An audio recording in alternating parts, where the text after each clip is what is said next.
નથી કરવું કામ. અહીંયા બેહી મારી યારે થોડીક વાર. બે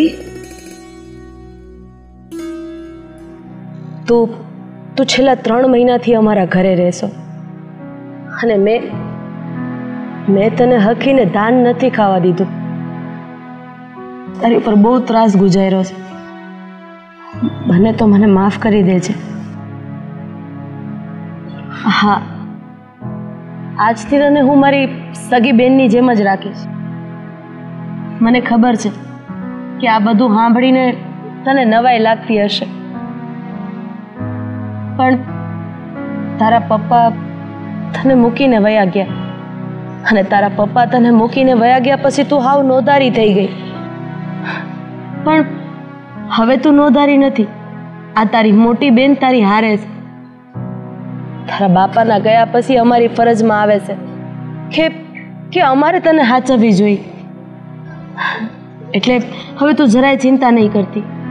રાધાબેન, હું તમારા લાગણી ભર્યા વિચારોને વંદન કરું છું. મારી પણ મજબૂરી છે, એટલે મારે તમારા પર બોજ બનીને રહેવું પડે છે.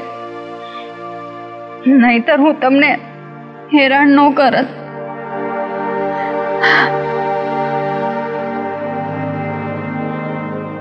મધુ, તું અમારા ઉપર બોજ નથી. અરે, નિરાધારને આશરો આપવો ને એ તો અમારો ધર્મ છે અને ભગવાન મને એનો બદલો આપી રહે. અને હું તને એક વચન આપું છું કે કદાચ તારા બાપુ આખી જિંદગી પાછા નહીં આવે ને તો હું તને આખી જિંદગી હાચવી લઈ. હું તારી મોટી બેન બનીને હંમેશા તારી હારે રહી. અને વખત આવે ને ત્યારે સારું ઠેકાણું જોઈને તારા લગ્ન કરાવી દઈ. રાધાબેન, મને તો વિશ્વાસ નથી આવતો કે આ તમે બોલી રહ્યા છો. કાલ સુધી તો તમે મને નફરત કરતા હતા અને આજે આમ અચાનક. એનું કારણ એ જ છે કે મને અને મારા ભાઈને અમારી ભૂલ સમજાઈ ગઈ છે. અને મધુ, મારા કારણે મારા ભાઈના કારણે તને કાંઈ પણ તકલીફ પડી હોય ને અત્યાર સુધી તો મને માફ કરી દેજે. રાધાબેન, એવું ન બોલો. તમે તો મારી મોટી બેન સમાન છો. અત્યાર સુધી તો મધુ તું એકલી રસોઈ બનાવતી હતી, પણ આજે આપણે બે બેનું થઈને રસોઈ બનાવશું. શું કેવું તારું? સારું, હાલ રસોડા ભેગા થાય.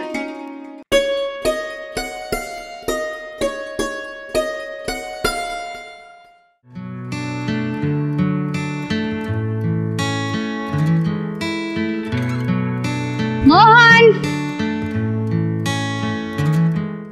હું ક્યારની ટિફિન લઈને આવીશું. તે ખાઈ લીધું કે નહીં? અરે, મેં ભાતો ક્યારનું ખાઈ લીધું. હવે તારે ઘર કો જવું હોય તો તું જા. હારું, કઈ કામ નથી ને બીજું? કામ તો ઘણું છે પણ તારાથી થાય નહીં, રહેવા દે ને. તો હું જાઉં. હા, એટલે ના મધુ, આજે ખાવાનું કોણે બનાવ્યું તું, બેને કે તે? કોણ બનાવે છે ઘરે ખાવાનું? અને આજે તો ખાસ કરીને મેં બનાવ્યું હતું. આ ખાવાનું જરાય સારું નહોતું બેને. સાચું? કેમ? શું વાંધો હતો? વાંધો કાંઈ નહોતો, પણ જમવામાં સ્વાદ જ એટલો હતો ને કે તું વાત જ ન પૂછ. હું તો આંગળા ચાટતો રહી ગયો તો. એટલે ખાવાનું સારું બન્યું હતું કે નહીં? બહુ સારું બન્યું હતું. હા, ખાવાનું સારું બનાવી લેશે હો તું. જાઓ હવે, ખોટા વખાણ ન કરો. આ ખોટા વખાણ નથી કરતો, સાચું કહું છું. આ તું કે ને એના હમ ખાવ. મોહન, મને એક વાત નથી સમજાતી. તમે બંને ભાઈ બેન આજથી મને આમ કેમ બદલાયેલા લાગો છો? અત્યાર સુધી તો હું તમને બંનેને અળખામણી લાગતી હતી, તને કેવી રીતે કહું મધુ કે તારા બાપુ હવે આ દુનિયામાં નથી રહ્યા, એ જાણીને મને અને રાધાબેનને તારા પર દયા આવે છે. મોહન, શું વિચાર કરો છો? અરે કઈ નહીં મધુ, આ એ બધું તું ભૂલી જા. હા, જે થઈ ગયું ને એ હવે ફરી વાર ક્યારેય નહીં થાય. એટલે હું તારા ઉપર ક્યારેય ગુસ્સો નહીં કરું, અને તને ક્યારેય ભૂલમાં પણ કઈ શબ્દો કહેવાઈ ગયા હોય ને તો એના માટે હું માફી માંગુ છું. આજ પછી હવે ક્યારેય ભૂલ નહીં થાય. મોહન, એવું ના બોલો, મારી માફી ન માંગો. હા, તમે મારી સાથે જે પણ કંઈ કર્યું ને એમાં તમારો કંઈ વાંક નથી. હા, આપણી પરિસ્થિતિ જેવી થઈ ગઈ હતી કે જેના કારણે તમારે મારી સાથે ગેરવર્તન કરવું પડ્યું. જવા દો એ બધું. તમે ખાઈ લીધું હોય ને તો ઘડીક વાર આરામ કરો. આ તમારું કામ જે બાકી છે ને એ હું કરી નાખું છું. અરે મધુ, તું? હા, હું કરી લઈશ, તમે આરામ કરો.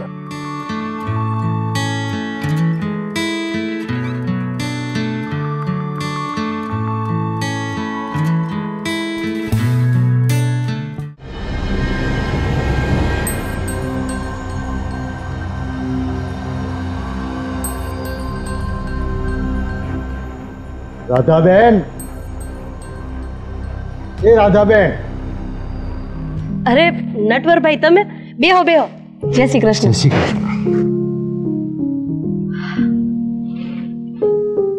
હમ અચાનક કેમ ભૂલા પડ્યા? કઈ કામ હતું? તમને ખબર તો હશે જ કે હું શું કામ આવ્યો છું. તમે લગ્નની વાત કરવા માટે આવ્યા છો? હા રાધાબેન, મેં તમને લગ્ન માટે 6 મહિનાનો સમય આપ્યો હતો. એમાંથી 4 મહિના તો નીકળી ગયા. હવે તમે શું વિચાર્યું છે? નટવરભાઈ, મેં તમને પહેલા જ કીધું હતું કે 1 વર્ષ પહેલા હું કેસરના અને મોહનના લગ્ન નહીં કરાવી શકું. એમ તો મેં પણ કહ્યું હતું કે હું 12 મહિના લગ્ન માટે નહીં પસાર કરી શકું. તમે સમજવા કેમ તૈયાર નથી? અરે વરહણ નબળું ગયું છે, નથી એવી ઉપજ, નથી મોલ, કેવી રીતે લગ્ન કરાવું? અરે રાધાબેન, ઘરે પ્રસંગ આવે ને તો નાણાંની જોગવાઈ તો ગમે ત્યાં કરવી પડે. કોઈ શાહુકાર પાસેથી ઉધાર લઈ લો ને રૂપિયા. નહીં નટવરભાઈ, મેં એવું ક્યારેય કર્યું નથી અને હું કરવાય નથી માંગતી. મારે કોઈની પાસેથી ઉછીના પૈસા નથી લેવા. ઉછીના પૈસા લઈને વ્યાજ ભરવા છે ને, અને વ્યાજને તો ઘોડાય નો આંબે હો. એટલે હા, વ્યાજે લેવાના ધંધા મારે નથી કરવા, અને મારાથી હમણાં 1 વર્ષ પહેલા મારા ભાઈના લગ્ન થાય એમ નથી. તો સાંભળો રાધાબેન, જો તમે મને 2 મહિના પછી લગ્ન ન કરાવી દેવાના હોય ને તો હું આ સગાઈ તોડી નાખવા માંગુ છું. આ શું બોલો છો નટવરભાઈ તમે? રાધાબેન, હું હવે વધારે રાહ જોઈ શકું એમ નથી. હું મારી દીકરીના 2 મહિનાની અંદર લગ્ન કરી અને સાસરે વળાવી દેવા માંગુ છું. તો માફ કરજો રાધાબેન, હું તમારા ભાઈ અને મારી દીકરી કેસરની સગાઈ અત્યારે તોડીને જ આવું છું. જય શ્રી કૃષ્ણ. નટવરભાઈ,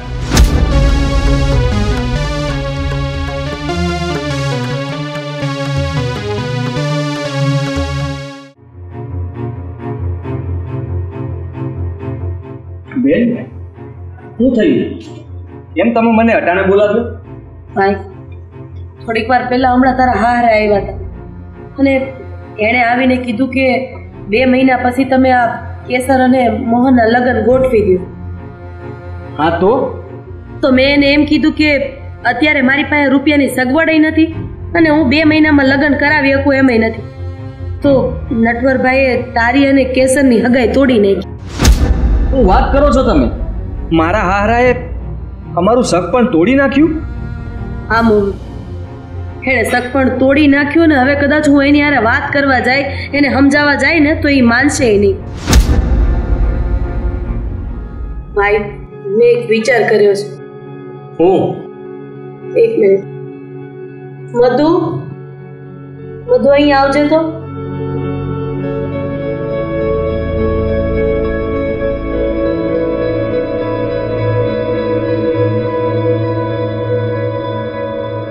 મોહન, જો તું હા પાડે અને મધુ હા પાડે ને તો હું તમારા બંનેના લગ્ન કરાવવા માંગુ છું. બેન, આ તમે શું કહો છો? ભાઈ, આ મધુના બાપા ઘર મેલીને વયા ગયા ને પછી મધુ હાવ નોધારી થઈ ગઈ છે. તને તો ખબર જ છે ને કે મધુનો સહારો એના બાપા જ હતા. અને જો એના બાપા ન કરે નારાયણને પાછા નહીં આવે તો આ મધુનું ધ્યાન કોણ રાખશે? કોણ સાચવશે એને આખી જિંદગી? અરે કોણ એના લગ્ન કરાવશે? એટલે ભાઈ મધુ, મેં એવો વિચાર કર્યો છે કે તમારા બંનેના લગ્ન કરાવી દો, એટલે તારું ઘર બંધાઈ જાય અને મધુને આશરો મળી જાય. બેન, તમે જે કંઈ પણ કહો છો ને એમાં મને કંઈ વાંધો નથી, પણ આ મધુને તો પૂછી જુઓ કે એનો શું વિચાર છે. મધુ, બહુ જાજુ નો વિચાર મારી બેન. તું જે વિચારું છું એ હંધુ તારા હારા હાટું વિચારું. અને જો તને ન ગમતું હોય અને તારી ના હોય તો હું કોઈ દબાણ નથી કરતી. મારી પણ હા છે. ઘીના ઠામમાં ઘી પડી ગયું. મોહન, મધુની આગળ પાછળ તો કોઈ નથી, એટલે એને તો કોઈને પૂછવાનું નથી. પણ જો તારી હા હોય તો હવે હું સારું એવું મુહૂર્ત જોડાવીને જલ્દી તમારા બંનેના લગ્ન કરાવી દઉં. હવે મલકાતો જ રહીશ કે પછી વાડીએ જઈશ? હે, પાણી વાળવા નથી જવું? હા, જાવ જ છું. અને તું એ મલકાતી રહીશ કે પછી રૂમમાં જઈશ?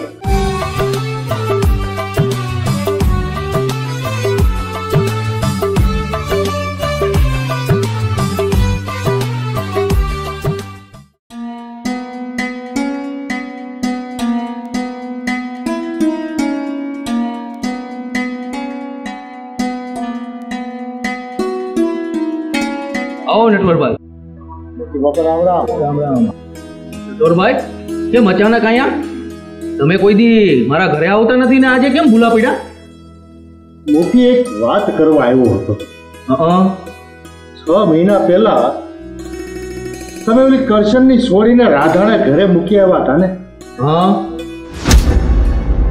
મુઠી, રાધાબેન ને મોહન એ છોડીને બહુ હેરાન કરે છે, બહુ ત્રાસ આપે છે.